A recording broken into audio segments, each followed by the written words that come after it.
Buenas noches. Para mí es un honor estar al frente de ustedes para compartir un tema que es fundamental sobre la masculinidad.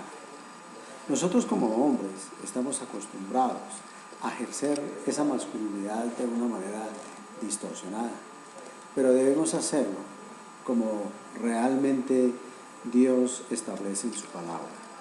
Por eso, antes de entrar realmente en esta predicación, es importante que nos pongamos en las manos del Señor y que sea Él quien use mi mente, quien use mis palabras, mis sentimientos y mis emociones para poderles compartir de manera poderosa el mensaje que Él nos ha dado.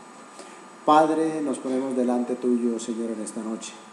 Te pedimos, Señor, que nuestro corazón sea un corazón dispuesto para recibir esa palabra, para tener la revelación de tu Espíritu, para poderla entender, para poderla aplicar y para poderla comprender con todo nuestro ser. Gracias porque tú eres el Señor que siempre has ordenado que todas las cosas las debemos hacer decentemente y con orden. Te pedimos, Señor, que nos guíes en esta noche, que nos llenes, Señor, del poder de tu Espíritu, que podamos comprender el mensaje, que podamos ser edificados, que podamos llevar la enseñanza, no solamente a nuestros hogares, sino también a los diferentes roles que desempeñamos en el trabajo, en los negocios, con los amigos, en los deportes, en cualquier lugar, que lo podamos hacer de una manera poderosa. Te lo clamamos en el nombre del Padre, del Hijo y del Espíritu Santo. Antes de entrar de lleno, debemos tener en cuenta lo que significa la verdadera masculinidad. La masculinidad no tiene que ver únicamente con los órganos genitales del hombre, no, eso va mucho más allá, trasciende. Eso tiene que ver con el pensamiento, eso tiene que ver con la relación con Dios, tiene que ver con un respeto para relacionarnos con las mujeres, para relacionarnos con los demás hombres, para desempeñar las funciones que estamos desarrollados a cumplir. Por eso es importante que definamos algunos términos que nos llevan a tener una mejor comprensión de lo que estamos hablando. En primer lugar, vamos a mirar lo que significa ser hombre. El diccionario lo define como que es el ser animado racional, varón o mujer, de manera general. Pero cuando lo tomamos de manera particular, el varón es aquel ser de sexo masculino que ha llegado a la edad adulta.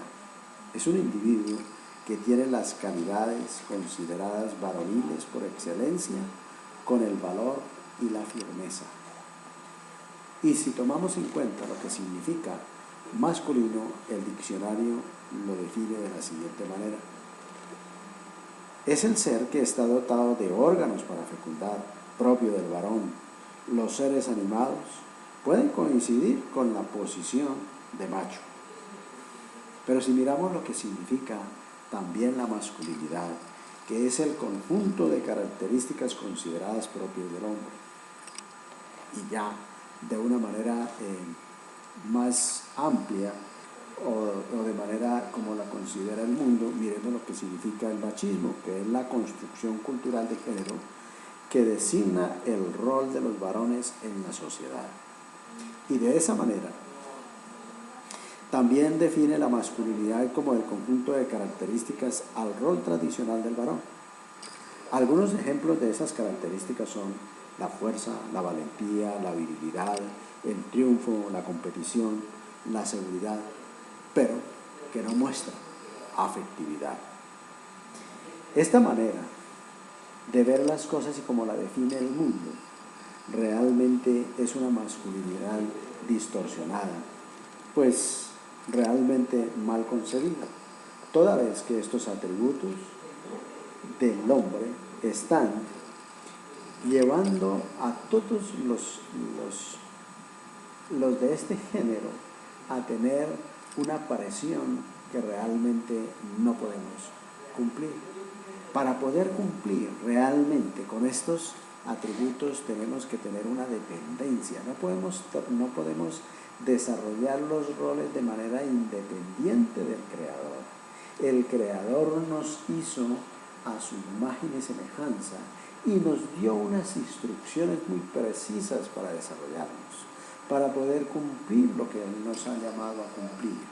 Hacerlo de manera independiente es realizar actividades que de pronto son exitosas, pero en el corto plazo.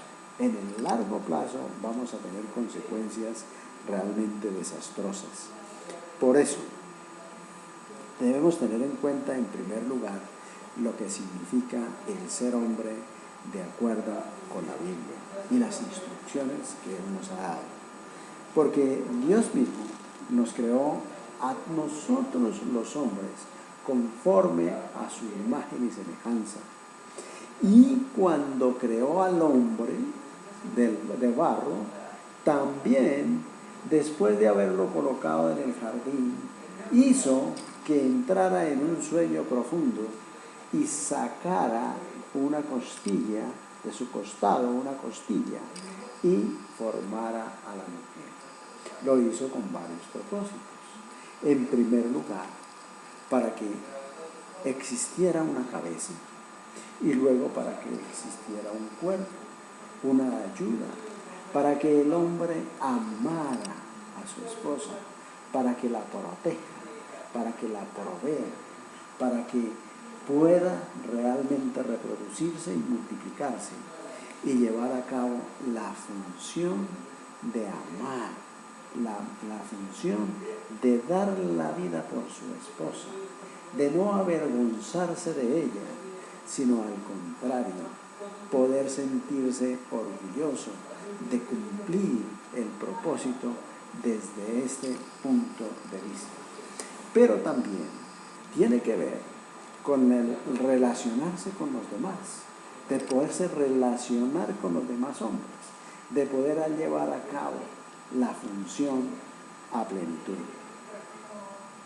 Si nosotros miramos lo que dice Génesis 2, 18 al 25, pues encontramos realmente cómo fue la creación del hombre, quién fue hecho en primer lugar y quién fue hecho de ese hombre. Y dice Génesis 2, 18, luego Dios, el Señor, dijo, no es bueno que el hombre esté solo, voy a hacerle una ayuda adecuada. Entonces Dios el Señor formó de la tierra toda ave del cielo y todo animal del campo y se lo llevó al hombre para ver qué nombre les pondría. El hombre les puso nombre a todos los seres vivos y con ese nombre se les conoce. Así el hombre fue poniéndole nombre a todos los animales domésticos, a todas las aves del cielo, a todos los animales del campo. Sin embargo, no se encontró entre ellos la ayuda adecuada para el hombre. Entonces el Señor hizo que el hombre cayera en un sueño profundo, y mientras éste dormía, le sacó una costilla y le cerró la herida. De la costilla que le había quitado al hombre, Dios hizo una mujer y se la presentó al hombre, el cual exclamó, esta sí es hueso de mis huesos y carne de mi carne. Se llamará mujer, porque del hombre fue sacada. Por eso el hombre deja a su padre y a su madre y se une a su mujer, y los dos se funden en un solo ser. En ese tiempo, el hombre y la mujer estaban desnudos, pero ninguno de los dos sentía vergüenza. Como vemos, la idea original de Dios al crear al ser humano, al hombre, realmente lo concibe como para que tenga un sueño, y el sueño debe ser su esposa, el sueño debe ser su hogar, el sueño debe ser sus hijos, el sueño debe ser desarrollar su papel conforme a lo que Dios ha establecido. Porque, ¿por qué es que Dios hace que realmente sea un sueño? Porque lo hizo caer en un sueño profundo, en el cual después al despertarse exclama, exalta a esa mujer y dice, esta sí es hueso de mis huesos y carne de mi carne. Será llamada mujer porque del hombre fue sacada. Forma parte. Cuando le saca la costilla y forma de esa costilla a la mujer, el hombre forma parte de la mujer y la mujer forma parte del hombre. No es para que trabajen de manera independiente, sino mancomunada. Por eso la mujer es la ayuda adecuada.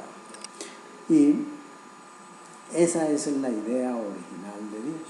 Porque después de haberlos creado, después de haber exclamado a este hombre, haber exaltado a la mujer, Dios los coloca en el jardín, pero le pide al hombre que lleve a cabo un mandato.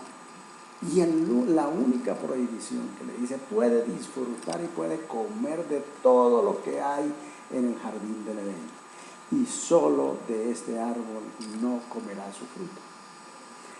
La primera exigencia que Dios le hace al ser humano en el jardín del Edén es precisamente que tenga obediencia, que tenga dependencia realmente de Dios.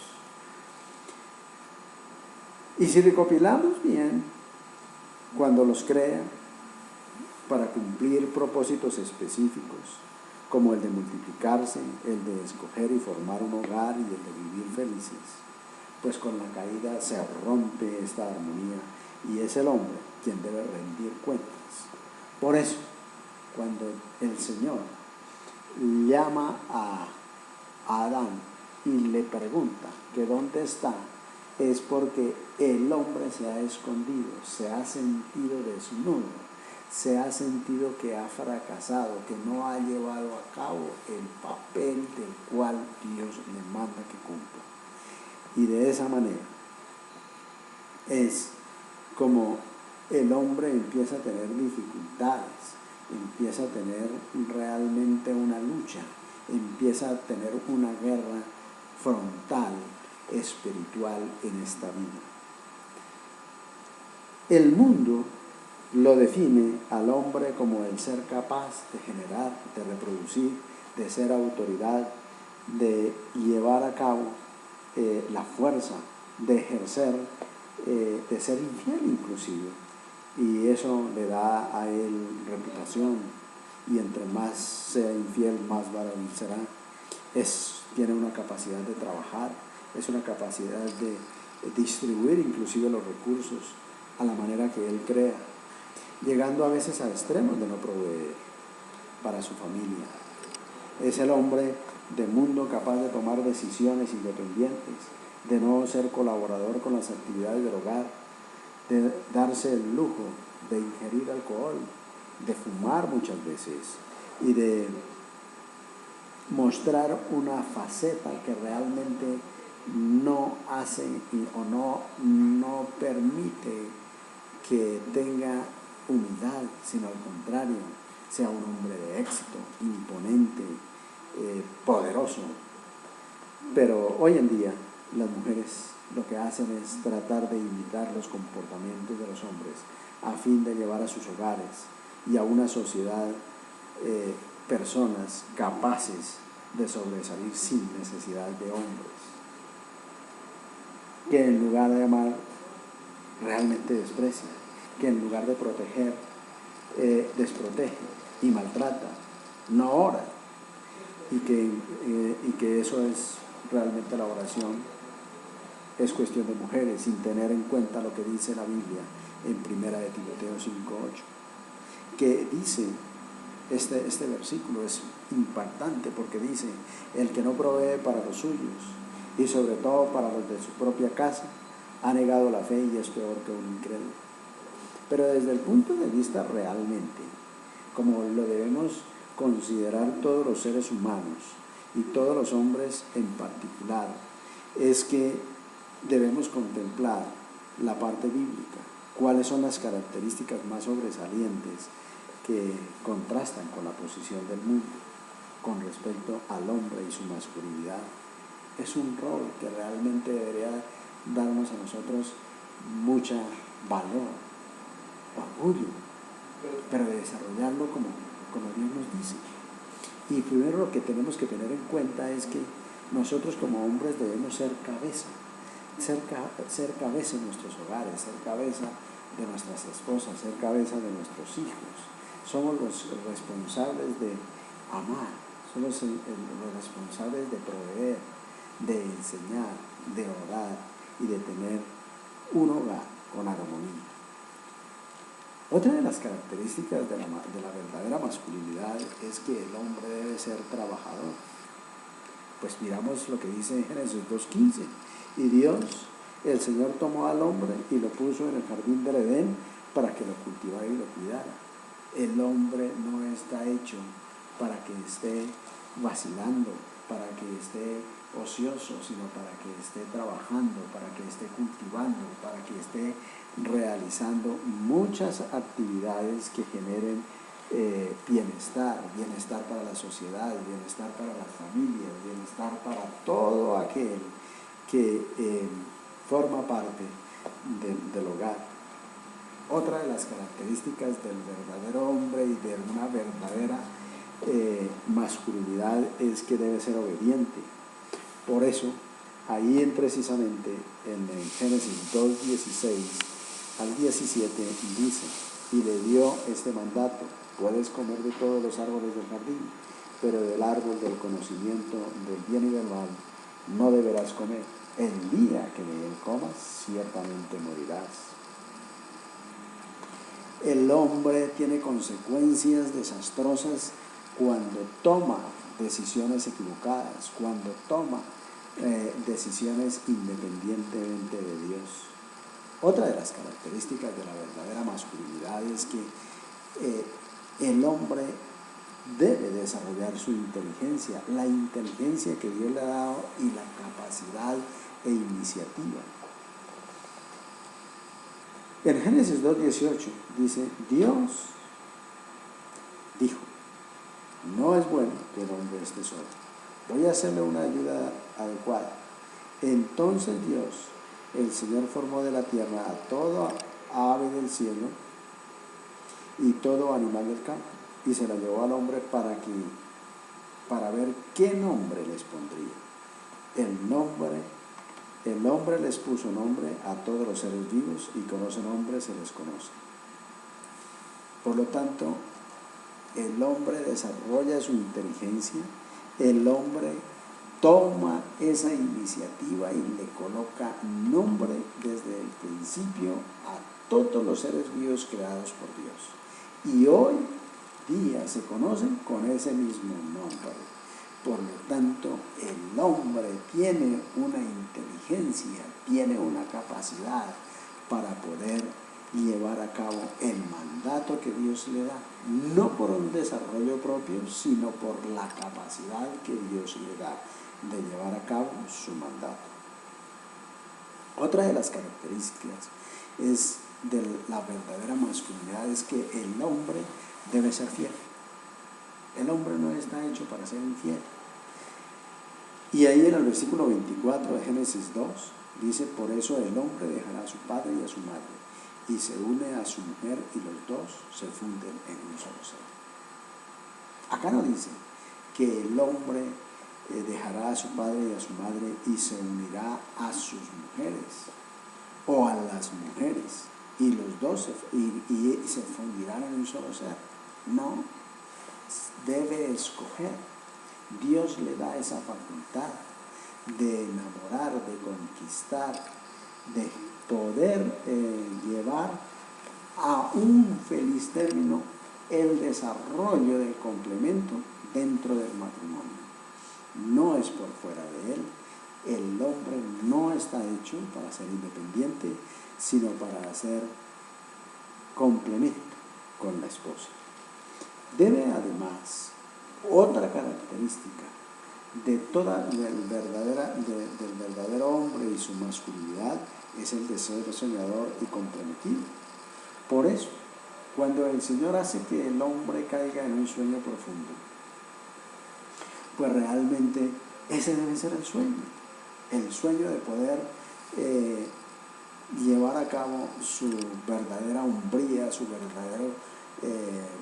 verdadera masculinidad dentro de un hogar, dentro de una familia, dentro de una sociedad que realmente tenga influencia positiva, que sea humilde, que sea capaz de reconocer que hay un Dios y que Dios es el que genera, es el que da los mandamientos para poder llevar a cabo lo que Dios le manda. Otra de las características, rendir cuentas. Miren que cuando Dios creó al ser humano, cuando le dio las instrucciones, cuando le presentó a la esposa y le dijo, puede comer de todos los árboles del jardín, menos del árbol del conocimiento del bien y del mal, porque el día que de él coma ciertamente morirá. Y también en Éxodo 4, 9, 10, cuando precisamente dice, el Señor le preguntó a Caín, ¿dónde está su hermano Abel? No lo sé, respondió. ¿Acaso soy el que debe cuidar de mi hermano? ¿Qué has hecho?, exclamó el Señor. De la tierra, la sangre de tu hermano reclama justicia. Por eso ahora quedarás bajo maldición de la tierra, la cual ha abierto sus fauces para recibir la sangre de tu hermano que tú has derramado. Dios siempre nos va a pedir cuentas. Nos va a pedir cuentas de nuestro hogar, nos va a pedir cuentas de nuestra familia, de nuestros hijos, de nuestros hermanos, de nuestros jefes, del desarrollo de cada actividad. No podemos permitirnos el lujo de decir que somos independientes, que no tenemos que rendir cuentas, que lo mejor es no tener autoridades y no tener a quien rendirle cuentas, porque eso no es cierto. Si bien es cierto, aquí en la tierra nosotros podemos engañar a los seres humanos, no podemos engañar a Dios, porque de todo lo que nosotros hagamos acá, inclusive de las mismas palabras que nosotros decimos, Dios nos va a pedir cuentas. Y por lo tanto, otra de las características de la verdadera masculinidad es que el hombre debe ser servidor. Me llama mucho la atención lo que dice Josué 24:15. Pero si a ustedes les parece mal servir al Señor, elijan ustedes mismos a quienes van a servir. A los dioses que sirvieron sus antepasados al otro lado del río Éufrates, o a los dioses de los amorreos, en cuya tierra ustedes ahora habitan. Por mi parte, mi familia y yo serviremos al Señor. Eso es lo que tenemos que hacer, ser servidores. Estamos acá en la tierra con un propósito, y el propósito no es hacer lo que nosotros queramos, ser independientes, llevar a cabo nuestras funciones sin tener que dar razón de ellas, sino que tenemos que servir, tenemos que estar dispuestos a ayudar, a dar.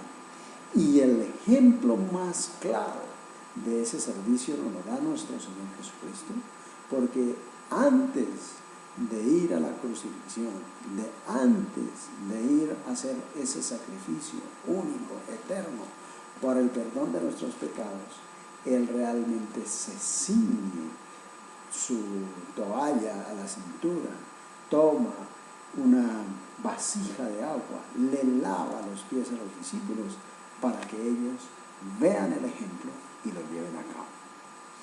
Otra de las características de la verdadera masculinidad es que el hombre debe ser adorador. Y la Biblia lo describe muy bien en Job del 1 al 5, que dice: en la región de Uz había un hombre recto, intachable, que temía a Dios, que vivía apartado del mal. Este hombre se llamaba Job. Tenía 7 hijos y 3 hijas. Era dueño de 7,000 ovejas, 3,000 camellos, 500 yuntas de bueyes y 500 asnas, y su servidumbre era muy numerosa.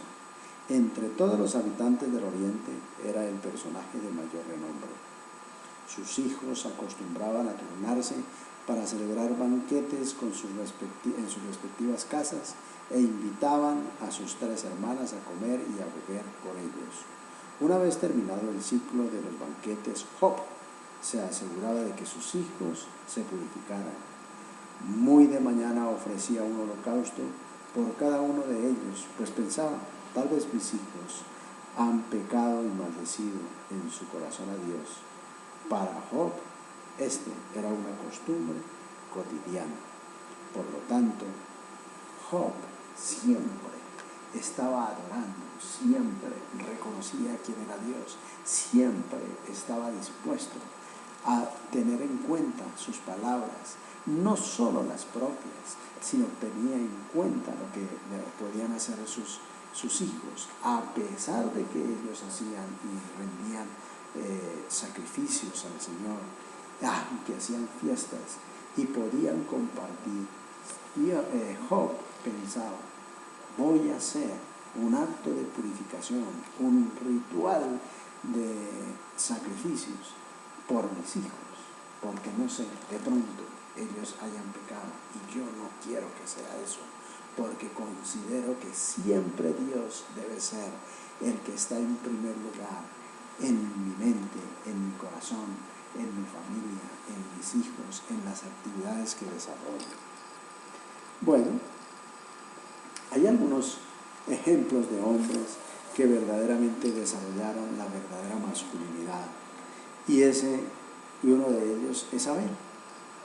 Abel, precisamente en Génesis 4:3 nos dice, de tiempo después Caín presentó al Señor una ofrenda del fruto de la tierra. Una ofrenda del fruto de la tierra. ¿Cuál? No sé, la primera que encontró, la que le llamó la atención, o de la que no le gustaba, no sé cuál sería. Pero lo cierto es que comparado con lo que Abel ofrece, en el versículo 4 dice, Abel también presentó al Señor lo mejor de su rebaño, es decir, los primogénitos con su grasa. El Señor miró con agrado a Abel y a su ofrenda. ¿Qué queremos nosotros? Con que Dios nos diga y que Dios nos mire, con agrado o no. Para eso tenemos que considerar que Dios merece toda honra, todo sacrificio, toda adoración, todo el servicio. Realmente nosotros estamos dispuestos a decir, yo honro a Dios, yo siempre quiero que Dios sea el primero en mi vida, o yo le voy a dar como Caín lo hizo acá, le dio una ofrenda del fruto de la tierra. Una, o es exactamente hacernos lo que Abel hizo, darle lo mejor de su rebaño, los primogénitos, con toda su raza, con todo nuestro ser, con todo nuestro corazón. Noé también lo hizo. Noé, precisamente en Génesis 6, del 5 al 9, dice, al ver el Señor la maldad del ser humano en la tierra, que era muy grande, y que todos sus pensamientos tendían siempre hacia el mal, se arrepintió de haber hecho al ser humano en la tierra, y le dolió en su corazón. Entonces dijo, voy a borrar de la tierra al ser humano que ha creado, y haré lo mismo con los animales, los reptiles, las aves del cielo. Me arrepiento de haberlo creado, pero Noé contaba con el favor del Señor. Noé era un hombre justo, honrado entre su gente, siempre anduvo fielmente con Dios. Qué hermoso. Así es que nosotros debemos comportarnos, debemos hacerlo. Y otro ejemplo es el de Abraham. Abraham en Génesis 12, del 1 al 3 nos dice, el Señor le dijo a Abraham, deja tu tierra, tus parientes y la casa de tu padre y vete a la tierra que te mostraré. Haré de ti una nación grande y te bendeciré. Haré famoso tu nombre y serás una bendición. Bendeciré a los que te bendigan y maldiciré a los que te maldigan. Por medio de ti serán bendecidas todas las familias de la tierra. ¿Cómo queremos ser nosotros? ¿Cómo queremos ser recordados? ¿Cómo queremos que Dios nos mire? ¿Qué queremos realmente que Dios nos diga?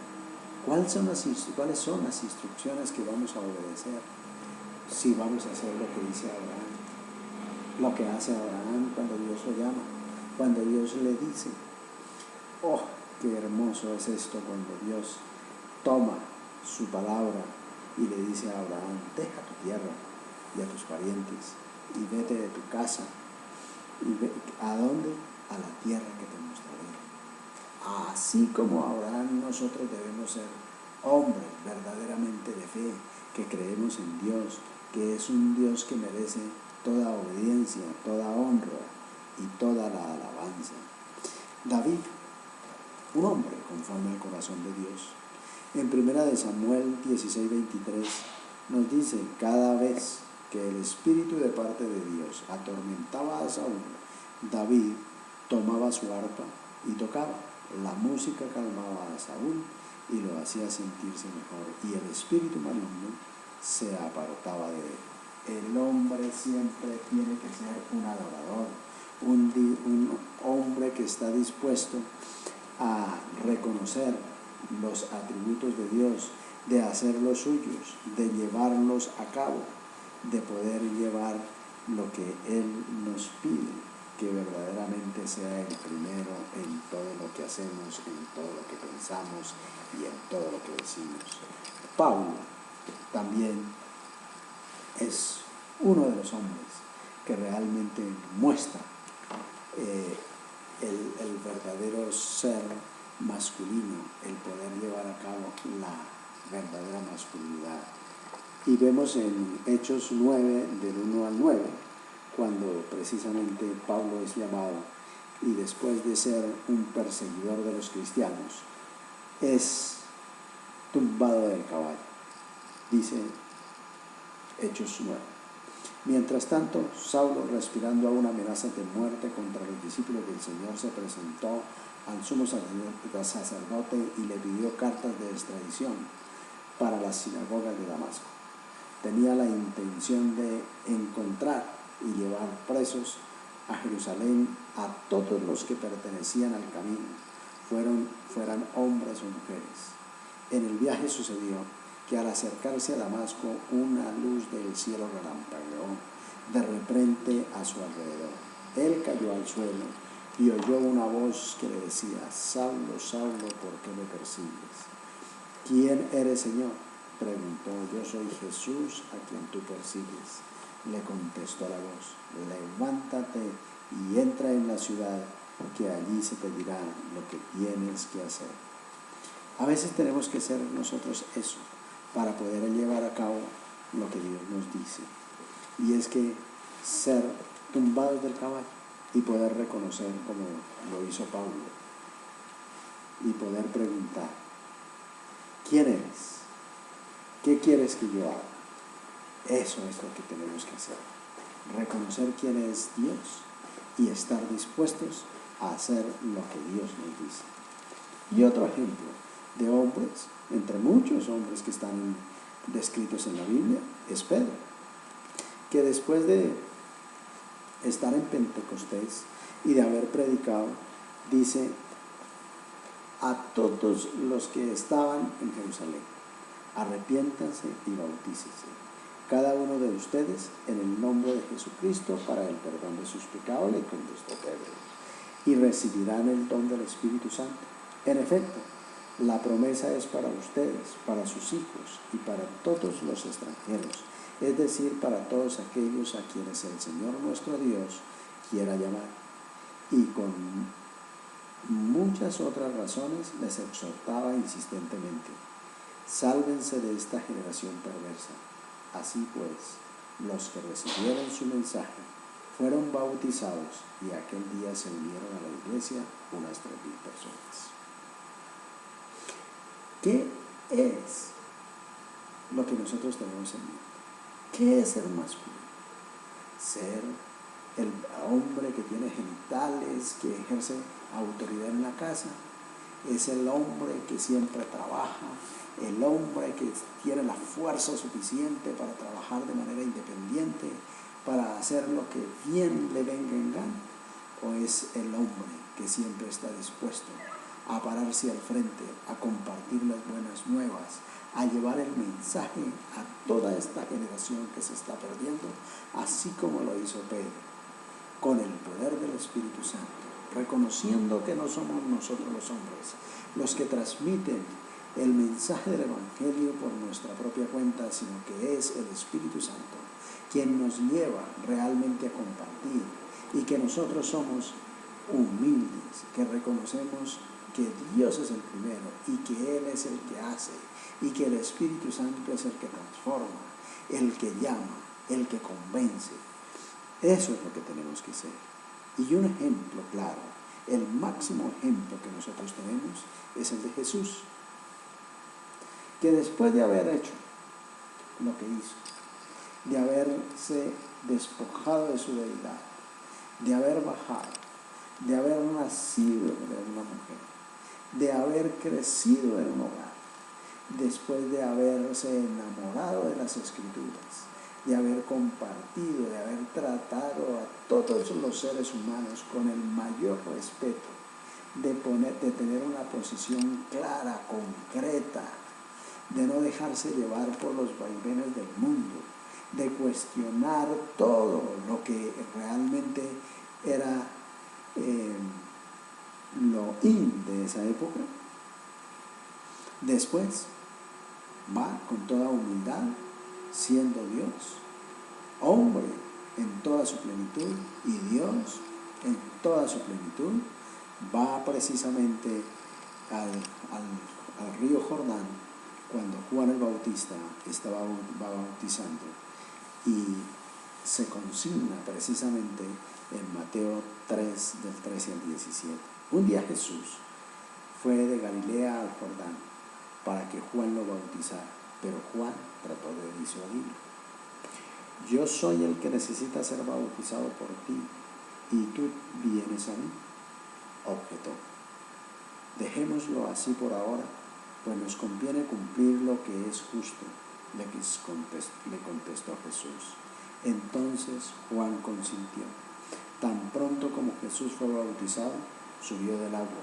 En ese momento se abrió el cielo y el Espíritu de Dios, y vio al Espíritu de Dios bajar como una paloma y posarse sobre él. Y una voz del cielo le decía: este es mi Hijo amado, estoy muy complacido con él. Ese es el ejemplo que nosotros debemos seguir, el ejemplo de Jesús en todos los lugares donde nosotros desarrollemos una actividad, en nuestro hogar, en nuestra casa, con nuestros hijos, con nuestra esposa, con nuestros amigos, como decía, en el deporte, en cualquier lugar, en la calle. El poder compartir la palabra, el poder ser íntegros en toda la extensión de la palabra, porque ¿qué es lo que nos importa? ¿Lo que el mundo dice? ¿Lo que nosotros mismos queremos? ¿O lo que Dios diga de nosotros? Jesús se preocupó. Jesús fue un hombre íntegro, un hombre que desistió a todo lo que el mundo ofrece para hacer lo que Dios nos dice, y para cumplir, y para llevar a cabo, y el tener misericordia, y el amar a la gente, para que realmente Dios hubiera dicho de él: este es mi Hijo amado, en quien tengo complacencia. Y nosotros, con ese mismo pensar, con esas mismas instrucciones, con lo mismo que nos dice Dios a todos los hombres para desarrollar la verdadera masculinidad, nos dice qué es lo que queremos hacer, lo que nosotros queremos pensar, lo que la gente quiere escuchar, o lo que realmente Dios quiere de nosotros, para que Él nos diga: este es mi Hijo amado, estoy muy complacido con él. Muchas gracias. Gracias, Señor, por tu palabra. Gracias, Señor, por lo que nos has enseñado, y permítenos, Señor, que cada día podamos desarrollar el papel de hombres, la verdadera masculinidad, con base en las características del hombre que hemos visto esta noche, y de las cuales tú nos las recuerdas, y todas las que están contempladas en tu santa palabra. En el nombre de Jesús y en el poder de tu Santo Espíritu te damos muchas gracias. Amén y amén.